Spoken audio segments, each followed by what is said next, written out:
bullish on crypto. I'm bullish. Obviously, you know, it's way down right now. I mean, I took a hit. Everybody took a hit on crypto. You know, so crypto divides into two different categories, if you will. There's store value, which is Bitcoin, right? Bitcoin, I don't care what the maxi say, Bitcoin's worth what somebody will pay for it. You know what the maximum number of Bitcoins out there are going to be, right? 21 million. That's it, right? And that's a good thing, but you've got to have people who want to own it and hold it in order for the price to go up. And what happened when everybody was buying it? Price went up. It's a store value. It's driven by supply and demand. I think it'll replace a lot of gold holders, people, you know, who in the past have owned gold, and because no one owns physical gold, it's really just a digital transaction anyways, and Bitcoin's a better version of that than gold. So I think Bitcoin's going to be okay, but where the price is going to go and when, it's just supply and demand. What about Ethereum? Ethereum, I like the best. Right? Oh, me too. But Why? So Ethereum is driven by utility, right? A reason to use it. You know, Bitcoin maxis will tell you that there's the Lightning Network, and you can do transfers, money transfers around, and that's true, right? But there's a site called cryptofees.info, right? And that tells you how much in transaction fees the network is actually generated, so you know how busy it is and how whether people are paying gas fees for transaction. And you can see on Bitcoin, it's been going down, not up. And on Ethereum, it's the same way, but there's millions of dollars worth of transactions that take place there. The issue is, what drove the price of Ethereum up is people needed to buy for gas fees for NFTs. Right? And when everybody was just game over NFTs, and everybody was going nuts over, people were minting them, that used gas fees. People were buying them, that used gas fees. People were trading them, that used gas fees. And so that utility is what helped push Ethereum up. Right. Once, you know, the number of NFT transactions started to fall, then there weren't any natural buyers. And then it was the same, you know, play to earn, you know, is not going to work the way it's structured right now. So you need something that's going to be an application. It's like if you think about the early days of the iPhone and mobile computing, and we really didn't know anything about apps, right? And it was just like, okay, what apps am I possibly going to use? Then all of a sudden Instagram's there. Social media. Yeah, social media, bam, right? And now all of a sudden, okay, everybody's going to download Instagram. Every kid's going to download Snapchat. Every kid's going to download TikTok now, right? Every kid's going to download even the YouTube app, right?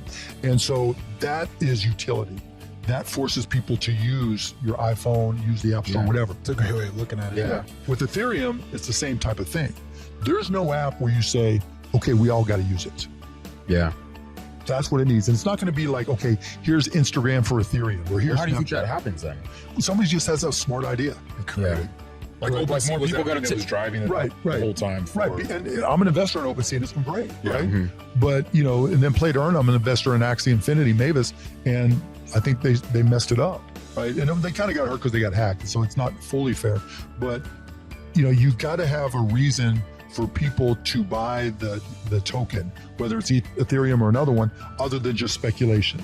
Because when the speculators leave, it's like Dogecoin. Dogecoin's fun, right? Dogecoin is kind of the starter drug for crypto.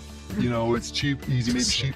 It is, right? It's just can't do anything with Dogecoin though. Well, you can buy stuff. Go to Mavs.com. You can buy tickets. You can buy whatever. Dogecoin? Yeah, for sure. You know, when people were buying and trading Dogecoin a lot, we were making thousands of dollars a week, 10,000 a week here and there, right? So it was real money for us. But at the same time, once people stop speculating on it, people lost kind of the vibe for it. And novelty in it. Yeah, well, then it's novelty, but like I got, you know, back when it was under a penny, my 12-year, back then he was like 9. It was like, oh, we got to buy Dogecoin on Robinhood. But it was his way to start. Yeah, what's that? Your kid? But yeah, no, he's not supposed to because he wasn't 18 or whatever, but I hooked him up. It's spent $11 or whatever. He's into that young? Yeah, and now he set up, he took his PC that he has for school and he mines Ethereum on it. And he's like, well, I don't think the Ethereum 2.0 is going to happen. So I'm going to keep How old is this kid? Now he's 12. Wow. He's got a wizard. Yeah, he's not a crypto wizard, but he knows where the money is. Like that's crazy. This kid's growing up like around crypto now. It's totally different. Like for us, it's so new, but for them, it's like that's just all. Is that influence from you though, or from? Oh, where did you get that? And his friends too, but me and his friends. Like me, like you know, he sees me trying to make money and just being an entrepreneurial, so he likes being entrepreneurial. But you know, in crypto in general, you need a reason to buy the token. Right. And if it's just for speculation, it's going to go up and down. It's probably going to disappear at some point because 95% of the blockchains are going to go.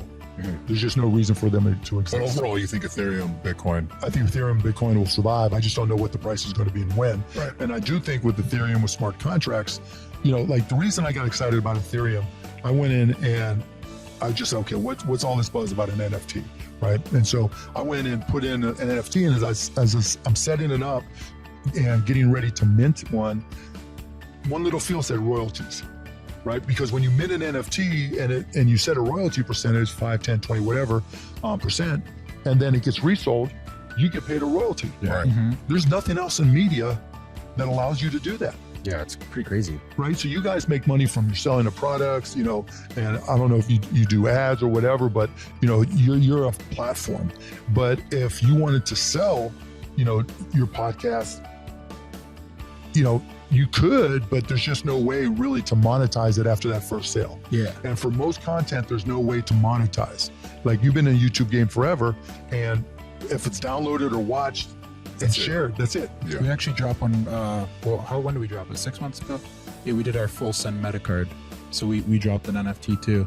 Yeah. And soon we're working on like a new venture. Like we have Happy Dad. We're gonna launch like a new one, and we're gonna make them partners in the venture. That's what we're working on. So like with the Mavs, for the Mavs, we did an NFT, but the first thing we asked when we minted an NFT is what's really our value proposition for us and for the consumer. For the Mavs, we wanted to reward people who came to games, and we wanted to reward them even more if they came to a game early. So what I didn't want to do was be in a position where I sold NFTs to somebody, and if the price went down, they were pissed at the Mavs. Why did you want to win the game early? Sorry. Just because more vibe, more energy at a game, right? When you walk into an NBA game and you feel the energy, right? That's why you go to the games instead of watching television. Got it. And so we started creating these NFTs, and you can go to mavscollectibles.com, but we gave them for free. So if you go to a Mavs game, get there before the end of the first quarter, scan in your ticket, boom, we're set it up with Live Nation Ticketmaster, where we create a wallet for you, and that NFT is waiting not long after the game. And then people trade them, buy them, sell them. Some people sell them for more than the price of the ticket.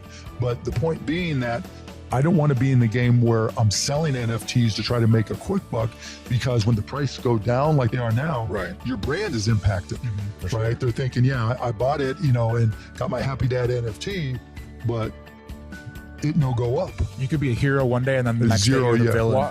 Why do you think the whole NFT thing kind of slowed down? Why do you think? Because once there wasn't enough money coming in, right? I mean, it was all speculation. There's like 90% speculation, 10% I like to own this.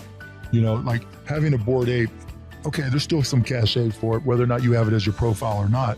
But, at least, hey, I get to say I have a Bored Ape. And so someone will pay some amount for it.